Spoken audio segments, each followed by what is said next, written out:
Thank you. Thank you. Good morning. Please sit down. Thank you. Vice President Jejo Marbinay, Senate President Juan Ponce Enrile, members of the Senate present, Speaker Feliciano Belmonte Jr., members of the House of Representatives present, Excellencies of the Diplomatic Corps, Senator Edgardo Angara, Secretary Laila de Lima, Secretary Arminio Coloma Jr., Ombudswoman Conchita Carpio Morales, Dr. Nasser Al-Sani, Mr. John Williams, Ms. Mary King, distinguished parliamentarians, representatives of the various international organizations, local government officials, members of the board and steering committee of the Global Organization of Parliamentarians Against Corruption, delegates to the 5th Global Conference of the Global Organization of Parliamentarians Against Corruption, fellow workers of government, honored guests, ladies and gentlemen, again, good morning.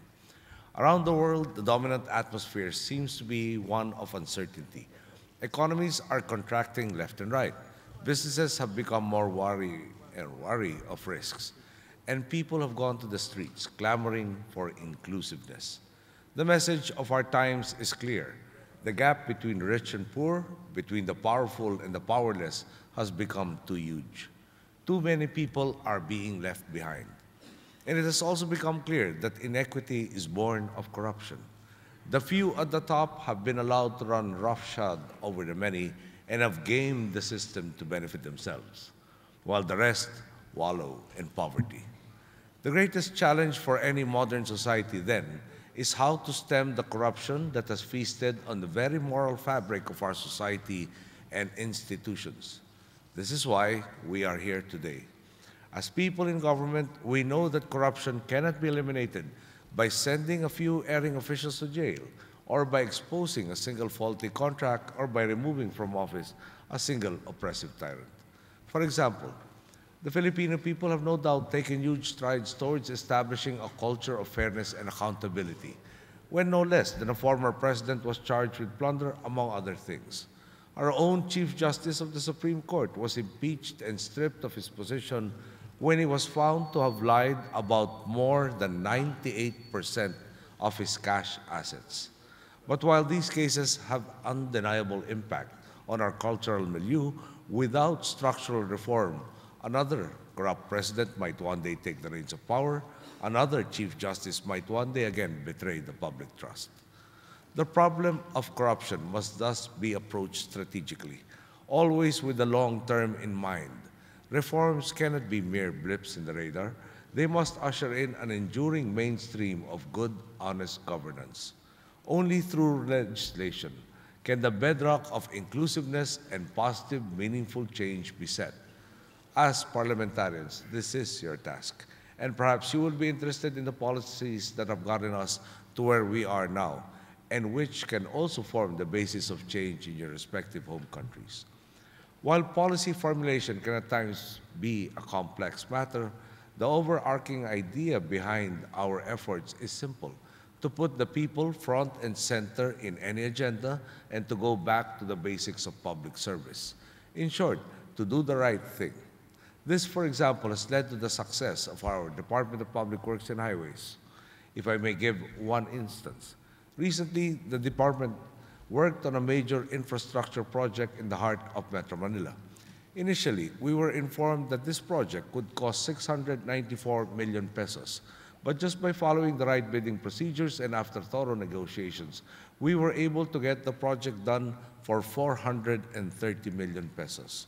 It was done with the same quality, and they even finished 100 days early. Our country's key agencies have shown the same spirit as the DPWH, notably the Department of Justice, the Metro Manila Development Authority, the Department of Social Welfare and Development, the Technical Educational Skills Development Authority, and others have established internal mechanisms for offices to police themselves, to respond to administrative complaints, and to make certain that they are fulfilling their mandate in an efficient manner.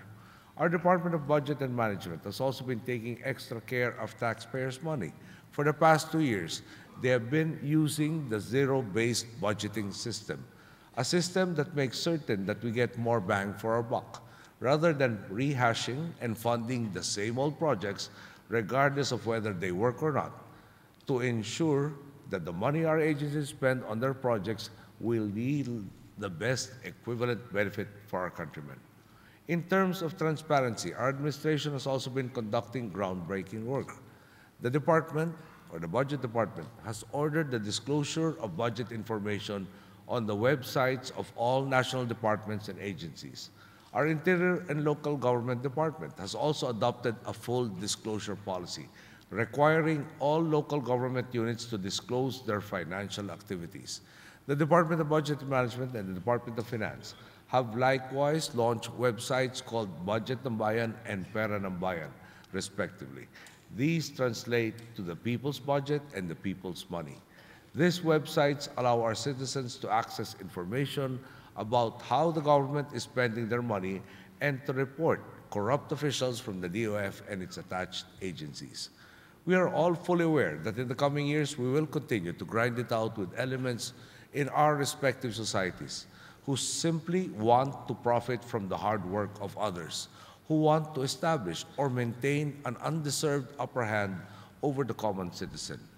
Today, we are forming a more cohesive force against corruption.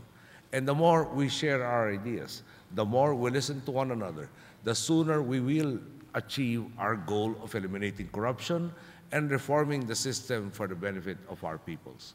It is now up to us to reach out to the most cynical of our people and show them that here is a group of people working past geographical boundaries, convinced that if each and every one of us works towards a better world, then it is possible to push human civilization into its next great chapter, an era of honesty, transparency, inclusiveness, and genuine people empowerment. Thank you, good day, and we hope you have a fruitful conference.